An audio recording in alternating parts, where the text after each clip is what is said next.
Welcome to English Every Day, your daily dose of English learning, fun conversations, and practical tips to take your language skills to the next level.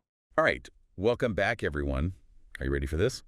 We're going to be taking a deep dive into something pretty mind-blowing today. I'm ready. Let's do it. We're talking the future of work, Future of work. Okay. like 20 years out. Wow, that's a long way out. And we're basing this on a report from the National Intelligence Council. That sounds like some pretty serious stuff. Oh, it is, yeah. It is serious stuff. But don't worry, we're going to make it fascinating.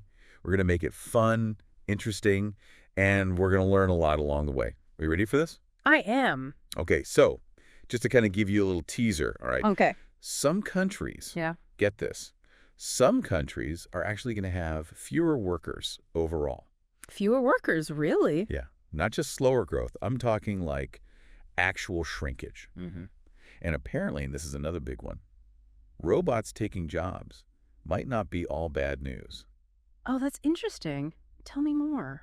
Yeah, for some people at least for some people. So let's unpack this report and see what's really going on here. Let's dive in. I think it's important to note that it's not just about robots, though, right? Right. It's about how technology is going to completely reshape where we work, how we work, and even what we consider to be work in the first place. I mean, this report is looking 20 years out. Think about how much has changed just in the last 20 years. So Absolutely. A lot could happen. yeah. Yeah.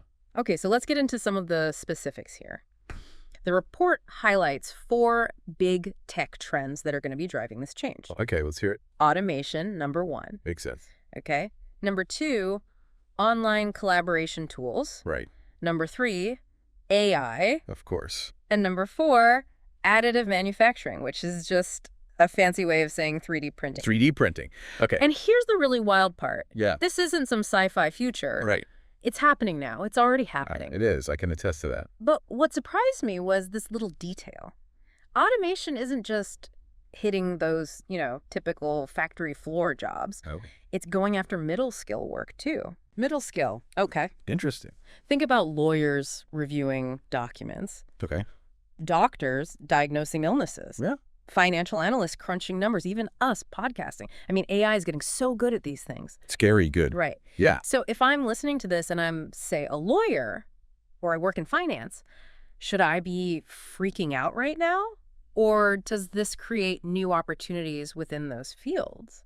Well, I think it's more about adapting than panicking. But, this report suggests that some developing economies, and they give specific examples here, Brazil, Costa Rica, Malaysia, Romania, Russia, they're particularly vulnerable to automation because they've got this interesting combination of aging workforces and relatively high wages compared to other developing economies. So they're in this, tough spot, right? Yeah. They need automation to stay competitive because their population's getting older, but then automation itself might put a bunch of people out of work. Right. And then it creates a whole different set of problems, right? Like, how do you train those workers for new jobs? Yeah. And how do you deal with the social impacts of that kind of disruption? Absolutely. It's a very complex issue. So robots maybe taking over middle-skilled jobs, developing countries facing these unique challenges, it feels like the whole ground is shifting under our feet. And this leads to the big question that everyone's asking. Yeah, what's that? Will there even be enough well-paying jobs in the future? I mean, this report actually mentioned a study saying that half of all U.S. jobs are at risk. I remember that study. It caused quite a stir. Thankfully, it was a bit of a doomsday prediction. Newer research, which looks at what tasks can be automated, puts that number closer to 9 to 15% of jobs. So still significant. Still a lot of jobs. Absolutely. But it gives us some breathing room to adapt, right? Yeah, 9 to 15% still a huge number of jobs. That's a lot of people. It is, yeah. But it's not an overnight apocalypse. We have time to reskill our workforce, create new opportunities, make sure everyone benefits from this technological revolution. It's not just about surviving, it's about thriving. Right, thriving. And it's not just what we do that's changing, but where we do it, too. Oh, absolutely. That's a major theme in the report as well. So remote work, freelancing, these are exploding. They are. And COVID-19, that really poured gasoline on that fire. But even before the pandemic, over 8 million people in the U.S. were already working from home, at least part-time. Wow, I didn't realize it was that many already. So are we all heading for a future of working in our pajamas? Well, maybe some of us will be. But what's really fascinating is how technology is even reshaping those jobs that we traditionally think of as physical. Think Mining, forestry, oil and gas. Sorry. Imagine controlling a mining operation remotely. Robots doing the dangerous work while you're thousands of miles away. That is straight out of a sci-fi movie. It is, but it's happening. Wow. Yeah. So it makes sense, right? Yeah, Why risk human lives when you can have robots do the heavy lifting? Literally. exactly. And it all ties into another trend that the report highlights, which is the boom in international trade for digital services. Software development, IT, even writing, translation, it can all be done remotely, and it's increasingly being outsourced to developing countries. So that's got to be creating a ton of new jobs in those places, right? Right. It is. But, there's a flip side to this as well. The report talks about how freelancers in developing nations often face low wages and they lack bargaining power. Right. So it's not a perfect solution. Okay, so we've covered automation, the changing way of work. What about this additive manufacturing thing, 3D printing? Ooh, that's a good one. How does that fit into all of this? Well, 3D printing is a total game changer, and it's already happening. Companies are using it to reshore production. That means bringing manufacturing back home. Oh, interesting. Yeah, which could create jobs in advanced economies, but then on the flip side of that, it might eliminate some manufacturing jobs in emerging economies. It's kind of the seesaw effect. Jobs going up in one place, down in another. Where's 3D printing really taking off right now? Where are we seeing that growth? One of the most surprising places is the medical device industry. The pandemic really pushed this forward. Hospitals needed to make things quickly, like ventilator valves, PPE. Yeah, I remember seeing reports about that. Yeah, that's all 3D printing. Wow. So it's pretty incredible how quickly it can adapt when we need it to. Yeah, absolutely. Okay, so we've talked about robots, we've talked about remote work. But there's another massive factor that's going to shape the future of work that we haven't even gotten to yet. What's that? Demographics. Oh, yeah, that's a big one. And this is where things get really, really interesting because, as you mentioned earlier, some countries are actually going to have shrinking workforces in the coming decades. Yeah, and that's mostly due to aging populations, right? Exactly. Yeah. The report highlights South Korea as one of the most extreme examples. They could lose 23% of their working age population by 2040. 23%. Wow, that's a lot of people. That's a huge chunk of their workforce. Japan's facing a similar challenge, Germany, even China. Yeah, it's a global trend. It is. So fewer workers means what? Well, it means even more reliance on automation, right? Companies are going to need to replace those retiring workers somehow, and robots and AI are going to be a big part of the answer. Okay. The report specifically mentions Southern and Eastern Europe as being ripe for a surge in automation in the coming years. Why is that? They've got a couple of things working there. One is that they have relatively low automation adoption rates right now, Okay. but they're also facing these rapidly aging populations. Okay. So they've got this kind of double pressure to catch up quickly if they want to stay competitive. So it's not just robots replacing factory workers. Yeah. It's also AI assisting aging workers in white-collar jobs. Absolutely.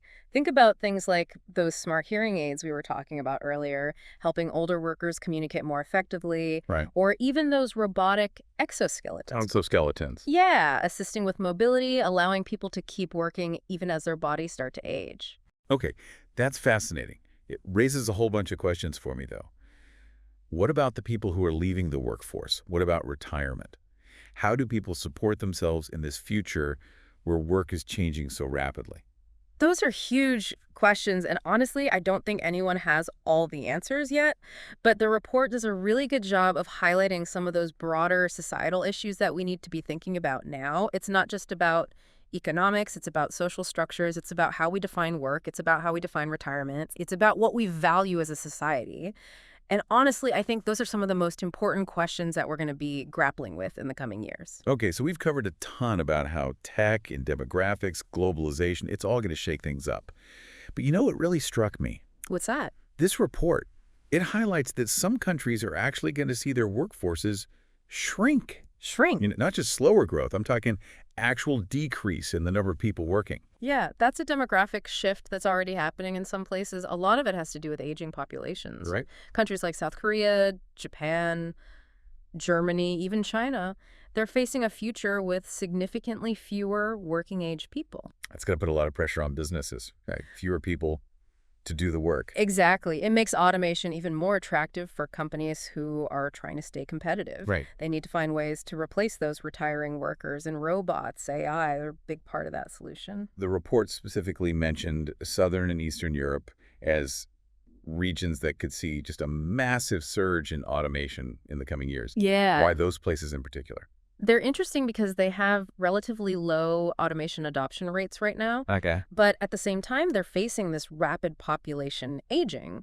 So countries like Italy, Russia, Spain, they're going to have to play catch up fast if they want to keep up, maintain their economic output. So it's a double whammy, fewer workers, and a need to rapidly increase automation just to keep pace. Yeah, it's a big challenge. But it's not just about robots replacing factory workers, is it? What about all the white-collar jobs? You're right. It's not just about factories. The report talks about how AI could play a huge role in assisting aging workers in white-collar jobs, too. Okay. Think about things like smart hearing aids we were talking about earlier, helping older workers communicate more effectively. Right. Or even robotic exoskeletons. Exoskeletons. Yeah, assisting with mobility, allowing people to keep working even as their bodies start to age. Wow, exoskeletons in the office, that sounds very futuristic. It is, but it's also a way to adapt to these changing demographics. Sure. But it also brings up, I think, a whole bunch of other questions, too, about, what does retirement even look like in this future? How do people support themselves if they're leaving the workforce earlier? What are the social and economic implications of this kind of shift? Those are some big questions, and I'm not sure anyone has all the answers yet. But I think it highlights a broader point that the report touches on. We need to be thinking about the societal impacts of all of these changes. Yeah. It's not just about economics. It's about social structures. It's about how we define work. It's about how we define retirement, Right. It's about what we value as a society. Yeah. And I think those are some of the most important questions that we're going to be grappling with in the coming years. And one of the things that I found most concerning in the report was this idea that all of this could lead to even greater inequality. Oh, absolutely. This shift towards automation and remote work, it has the potential to create a much wider gap between the haves and have-nots. How so? Could you explain that a little bit more? Yeah, so the report talks about something called job polarization. Okay. And this is where you see middle-income jobs disappearing, while both high-skill and low-skill jobs are increasing. So it's like the middle class is getting squeezed from both sides. Exactly. It's like that image of an hourglass, right, thinning out in the middle. Right. And we're already seeing evidence of this happening. The report mentions declining employment for machine operators, metal workers, and office clerks in developed economies. Yeah, we're already seeing that. And what's even more concerning is that this trend is likely to continue. We could see a future where workers are getting a smaller and smaller share of the economic pie, Right. while the profits flow to the people who own the technology and the capital. Yeah, that's a pretty bleak picture. It is, yeah. And this is where the whole gig economy comes in, right? Yeah. We have more and more people working as freelancers, independent contractors, often for lower wages, without traditional benefits.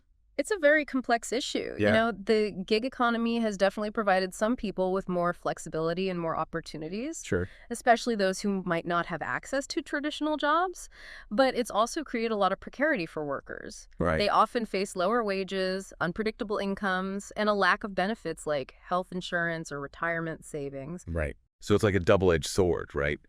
Flexibility and opportunity on one side, but precarity and insecurity on the other. Exactly. And it seems like this trend is only going to accelerate as work becomes more task-based. Yeah. And technology makes it easier to connect with workers all over the world. Absolutely. And it's not just about the gig economy either. Even in traditional jobs, we're seeing this trend towards more short-term contracts and project-based work. Yeah.